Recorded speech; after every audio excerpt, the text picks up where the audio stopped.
You are watching Luminary Lectures. Hello everyone.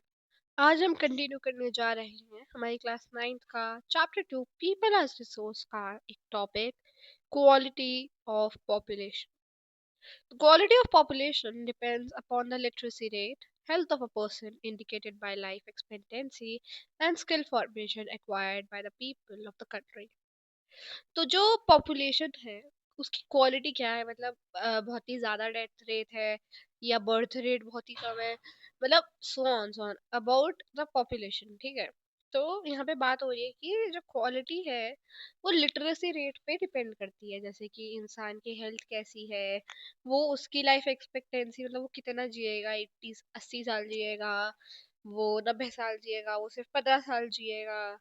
ठीक है, और स्किल फॉर्मेशन जो लोगों के अंदर होती है, इसे ही हम बोलते हैं क्वालिटी ऑफ पॉपुलेशन।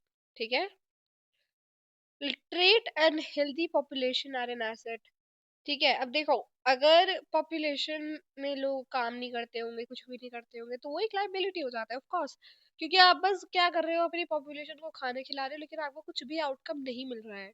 लेकिन वहीं पे अगर आपको पढ़ी लिखी और एक हेल्दी पॉपुलेशन मिलेगी जो कि आपके जीडीपी रेट, आपकी कंट्री को ग्रो कराएगी, तो हमारी पॉपुलेशन की क्वालिटी बहुत ही अच्छी और एसेट वाली जाएगी। ठीक है, तो यहाँ पे देखते हैं एजुकेशन।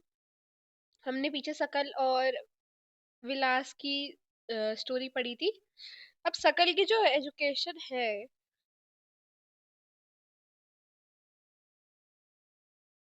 उसने जिंदगी में बहुत मेहनत करी और आगे जाके उसको अच्छी जॉब मिली और सैलरी मिली। ठीक है, हमने देखा कि एजुकेशन बहुत ही इंपॉर्टेंट है सकल की ग्रोथ के लिए, और एजुकेशन से ही उसके जिंदगी के फ्यूचर के लिए अच्छे नए रास्ते निकले। ठीक है, और जिंदगी की वैल्यू भी बढ़ी, राइट। सिर्फ शकल ही नहीं, जो एजुकेशन है वो सोसाइटी की ग्रोथ में भी बहुत काम आती है, जैसे कि वो क्या, national income, cultural richness and increase in efficiency of the government. ठीक है, अब एक इस्टेब्लिशमेंट है स्पेस एटिक स्कूल की, जैसे कि नवोदय विद्यालय, ऐसी हर एक डिस्ट्रिक्ट में होती है नवोदय विद्यालय जैसे स्कूल, जहाँ पे बच्चे जा सके, उनको ज्यादा फीस ना देनी पड़े। ठीक है, वो पढ़ सके सर। तो ये जो प्लान था ये 151 करोड़ से स्टार्ट हुआ था, और अब ये 99,300 करोड़ पे आ गया है 2021 से, 2020 से 2021 तक। अब जो जीडीपी पे जो पैसा दिया जाता है वो 0.64% से अब 2019 में 3.1% पे आ गया, which is a great raise. ठीक है, और पिछले कुछ सालों में ये इतना ही रहा है, मतलब स्टेगनेट इतना ही रहा है, 3% ही है।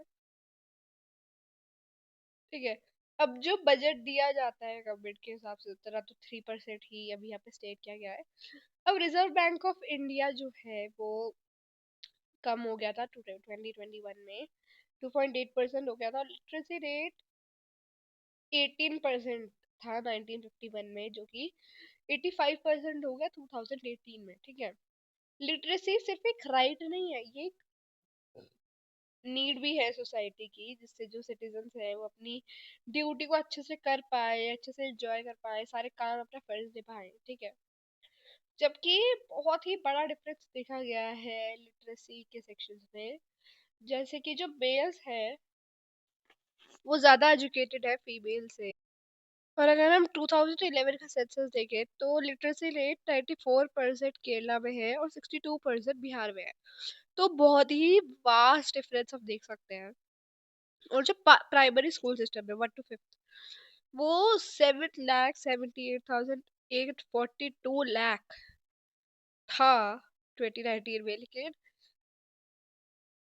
जो गरीब जगह है वहां पे इतना एक्सपेंशन नहीं हो पाया है। ये तो रूरल एरिया की बात हो रही है, गरीब जगह है अर्बन एरिया से वहां पे इतना नहीं हो पाया है।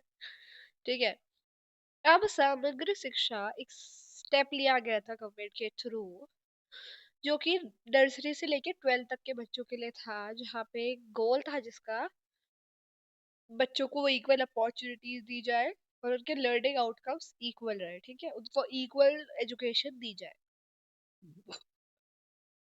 ये जो स्कीम थी, ये स्कूल में पढ़ने वाले बच्चों के लिए, प्री मिडिल सेकेंडरी लेवल के बच्चों के लिए थी, ठीक है। और इसका गोल क्या था, मिड डे मील दी गई जिससे बच्चे आए और पढ़े, उनकी अटेंडेंस बढ़े, ठीक है। और मतलब बच्चों को पढ़ाने के लिए गवर्नमेंट ने बहुत बड़ा स्टेप लिया है, ठीक है।